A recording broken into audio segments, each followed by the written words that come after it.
Olá pessoal, sejam bem-vindos a mais uma aula e na aula de hoje nós vamos estudar a classificação dos bens quanto à dependência, uma das classificações mais famosas e mais utilizadas dentro do direito civil.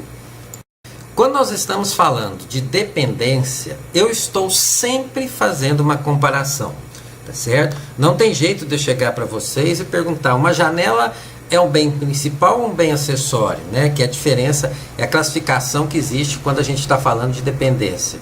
Não tem jeito porque eu tenho que comparar essa janela com alguma coisa, tá certo? É sempre uma comparação, vocês vão perceber isso. Então, olha só, nós temos o solo e a casa. Pergunto para vocês, o solo precisa da casa para existir? Resposta não. O solo existe de maneira autônoma, independente. A casa precisa do solo? Com certeza. Se eu não tiver o solo, como é que eu vou edificar a casa? Então, eu tenho que o solo é o bem principal e a casa é um bem acessório. Outro exemplo, energia elétrica e a fiação elétrica. Pergunto para vocês, a energia elétrica sem a fiação, ela tem alguma utilidade? Resposta sim. Mas a fiação elétrica sem a energia tem alguma finalidade? Absolutamente não. Então, outro exemplo que é dado pela doutrina é que a energia elétrica é o bem principal e a fiação elétrica é o bem acessório. Outro caso, pode existir empréstimo sem a fiança? Eu sei que isso é matéria de direitos contratos, muitos de vocês ainda não viram, mas só para a gente ter uma ideia, eu posso pedir um empréstimo, posso adquirir um empréstimo sem ter um fiador? Posso. Meu credor é que vai ter interesse no fiador ou não. Então, existe empréstimo sem um contrato de fiança? Existe. Mas a questão é o inverso. Eu posso ser fiador se ninguém estiver pedindo nada emprestado? Qual que é a finalidade disso? Nenhuma. Então, o empréstimo pode existir sozinho. A fiança, para que a fiança exista, ela precisa que primeiro tenha um contrato de empréstimo. Então, resultado, empréstimo é o bem principal, fiança é um bem acessório, tá certo? Ou melhor dizendo, o empréstimo é um direito principal e a fiança é um direito acessório. E aí vamos fazer aquela perguntinha maldosa. Se eu chegar para vocês, né, e você já sabe a resposta, perguntar, a árvore é um bem principal ou é um bem acessório? O que vocês me diriam? Já estou escutando até vocês falarem. Falar, Roberto, você está comparando a árvore com o quê? Certo? Se você estiver comparando a árvore com o solo, pode existir o solo sem a árvore? Sim, mas pode existir árvore sem solo? A resposta é não. Então, solo é o principal e a árvore seria o bem acessório. Agora, e se eu mudar o exemplo? Vamos colocar aqui a árvore e os frutos. Aí a questão já mudou de figura. Os frutos podem existir sem árvore? Não tem jeito. Mas a árvore pode existir sem frutos? Absolutamente normal. Então, nesse caso aqui, a árvore é o bem principal e os frutos são bens acessórios. O que eu quero demonstrar para vocês? Eu quero demonstrar que se eu fizer a pergunta, a árvore é um bem principal ou acessório, vocês têm que me falar. Depende, professor. Não tem outra resposta. Se eu estiver comparando com o solo, ela vai ser acessório. Se eu estiver comparando com os frutos, ela vai ser principal. Então, a resposta nossa é aquele famoso depende. Roberto, mas agora me esclarece uma questão. Qual que é a finalidade desse estudo nosso? Pessoal, existe um princípio de direito que tem algumas exceções, mas existe um princípio de direito que fala que o acessório segue a sorte do principal, tá certo? Alguns autores chamam esse princípio da gravitação jurídica, que vem de gravidade, que vem de uma força que atrai, tá certo? Então, essa ideia que o acessório segue a sorte do principal, o que ele quer dizer? O que normalmente acontece com o bem principal, normalmente acontece com o bem acessório. O que normalmente acontece com o direito principal, normalmente acontece com o direito acessório. Então, lembra daquele exemplo que eu falei do empréstimo? Se eu der a quitação do empréstimo, presume-se que eu estou dando quitação da fiança. Por quê? Se você deu quitação pelo principal, você deu quitação pelo acessório. Se o solo é destruído, normalmente o que acontece com a árvore? É destruída também, porque o solo é principal, a árvore é acessório. Tá certo? E se a árvore for destruída? Os frutos normalmente são destruídos também. tá certo? Destruir o principal, destrua o acessório. Se não tiver mais energia elétrica, qual que é a finalidade da lâmpada? Não vai ter mais finalidade nenhuma. Perdeu a finalidade para o bem principal, normalmente perde a finalidade para o bem acessório. Se eu sou dono do principal, normalmente eu sou dono do acessório. Isso quer dizer o quê? Que eu tenho o solo e a casa. Se eu sou dono do solo, há uma presunção que eu sou dono da casa, certo? E eu poderia citar milhares de exemplos dentro do direito a respeito disso, certo? Então esse estudo da dependência é importante porque isso esclarece para o direito, esclarece para o juiz, esclarece para nós que o que acontece com o principal normalmente acontece com o bem acessório. E por falar em bem acessório, nós temos 5 espécies de bens acessórios, tá certo? São chamados de frutos, produtos, pertenças, partes integrantes e benfeitorias. Muito simples, vamos falar de cada um deles. Sobre frutos e produtos, nós vamos tratá-los em conjunto. E por quê? Porque são muito parecidos, tá certo? Lembra que a gente está falando só de bens acessórios. O que são os frutos? Frutos são bens que eu tiro do principal e que o principal não se destrói, ele continua intacto, inteiro. E produtos? Eu tiro do principal, mas o principal vai se diminuindo até acabar por completo. Vamos dar um exemplo, vocês vão ver como é que isso aqui é simples. Imaginem vocês que eu tenho uma vaca que dá cria, tá certo? De tempos em tempos eu vou lá e tiro a cria do gado. O gado vai se acabar por causa disso? Ele vai se perder? Vai diminuir o valor por causa disso? Resposta não. Então, o que eu quero dizer? Que a cria do gado é um fruto natural, é um fruto para o direito, tá certo? Mais estranho que isso possa parecer, Roberto, você está falando que a cria do gado é fruto, é isso mesmo, tá certo? Mas é um fruto jurídico, tá certo? Se eu tenho o capital que rende juros, todo mês eu vou lá e tiro os juros. Isso quer dizer que o capital vai acabar? Resposta não, tá certo? Isso porque os juros são considerados frutos, tá certo? Aluguel que estou recebendo de uma casa. Minha casa está alugada, gera aluguel todo mês. Todo mês eu vou lá e recebo esse aluguel. Isso quer dizer que a casa vai acabar por causa disso? Resposta não, tá certo? Isso porque o aluguel é um fruto. Agora, se eu estivesse falando de uma mina de ouro, todo mês eu vou lá, né, ou todo dia eu vou lá e começo a tirar o ouro. Uma hora essa mina não vai acabar? Com certeza que sim. Então, esse ouro que é extraído é chamado de produto.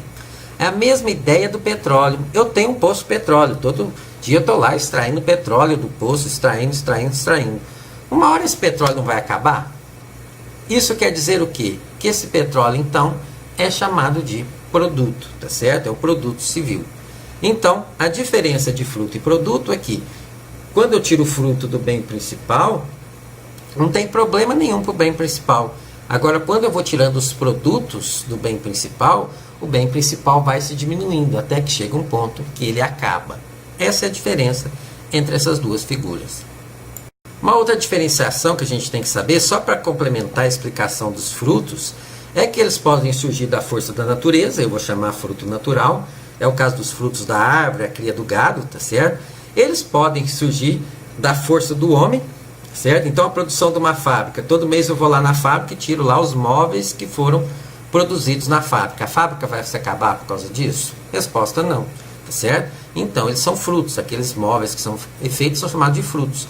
E frutos industriais, porque são frutos advindos da força humana. E o fruto civil? O fruto civil, gente, não vem nem da natureza e nem do homem. Ele vem de uma relação jurídica, tá certo?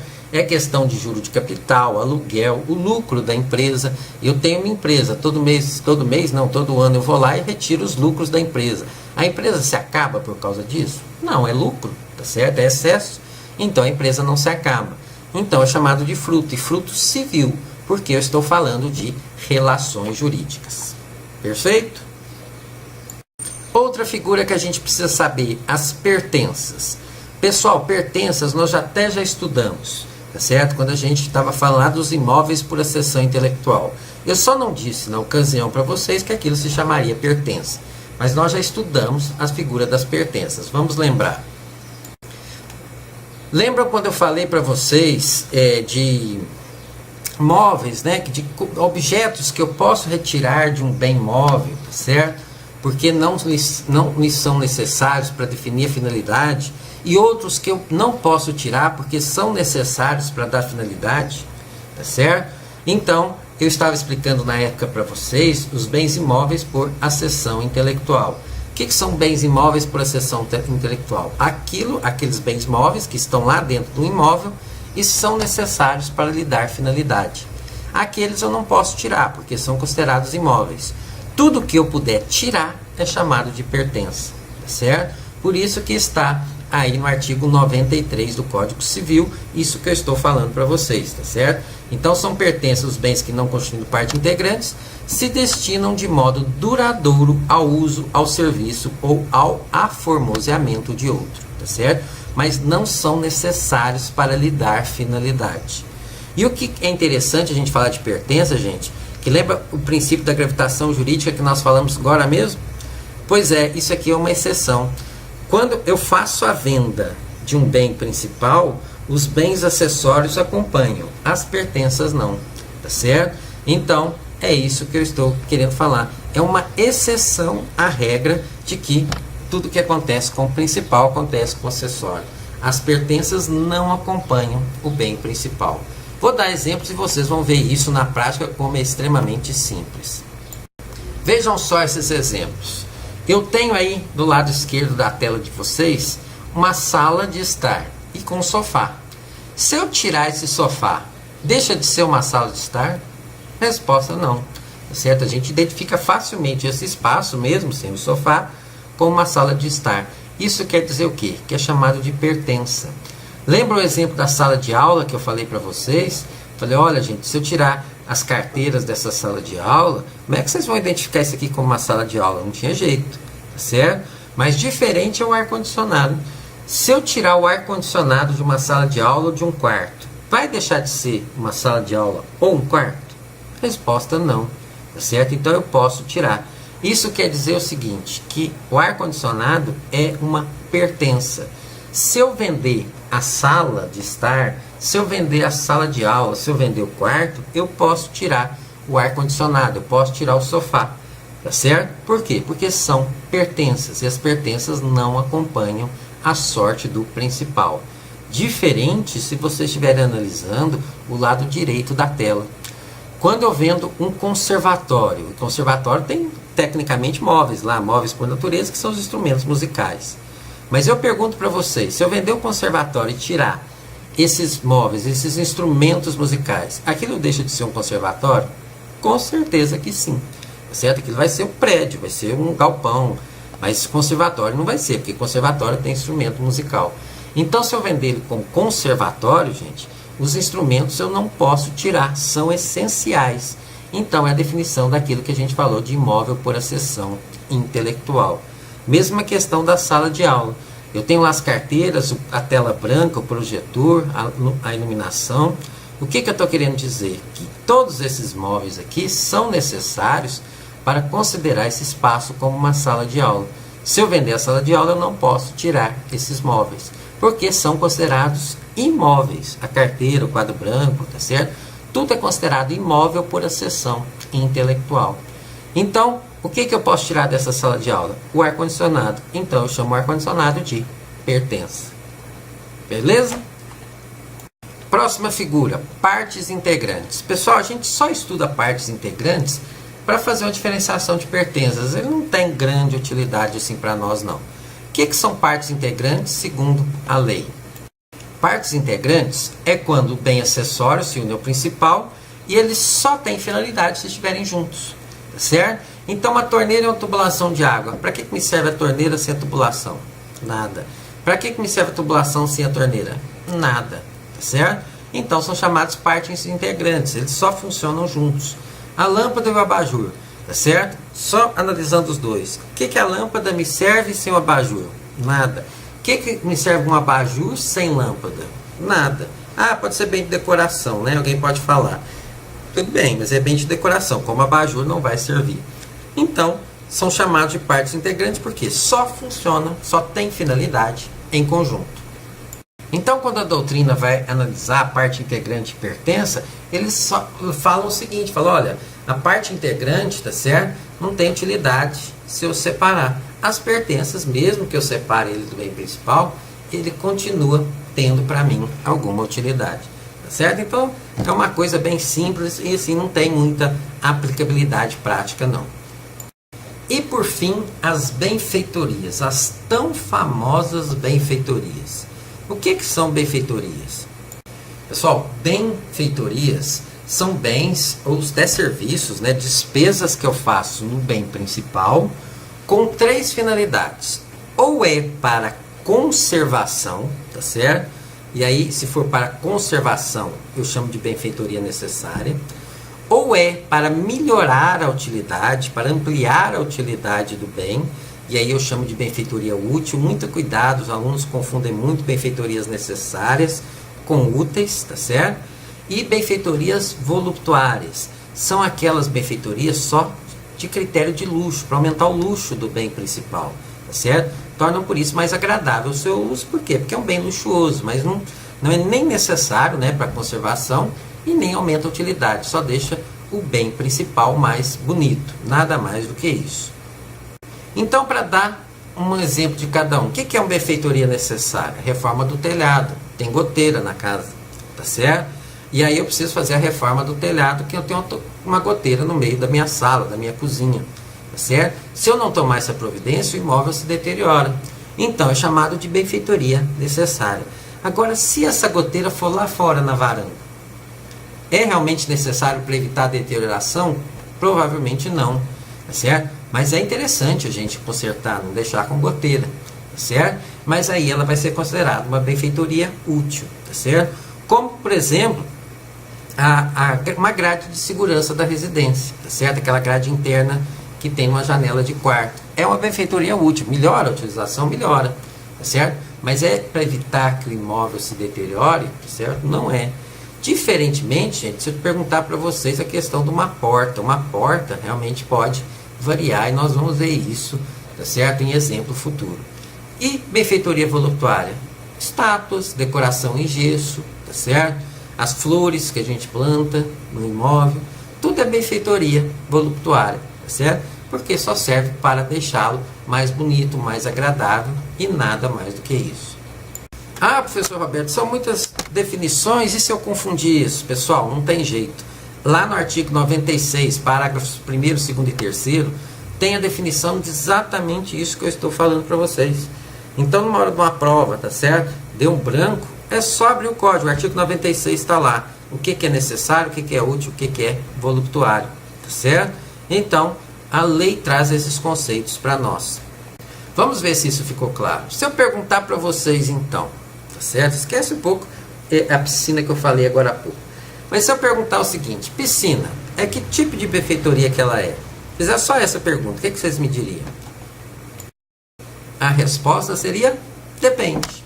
Se eu estou falando a piscina da minha residência, tá certo? Ela vai ser voluptuária, se bem que a piscina da minha residência faz uma falta danada, né? Mas enfim, é voluptuária, tá certo? Então, por quê? É para o meu luxo, é para o meu recreio, não tem uma utilidade maior do que isso. Mas se eu estiver falando da piscina da escola de natação, da clínica de fisioterapia, espera lá, tá certo? Ela não é voluptuária, ela é útil. E cuidado, tem muita gente que na hora que eu pergunto isso, fala assim, é necessário.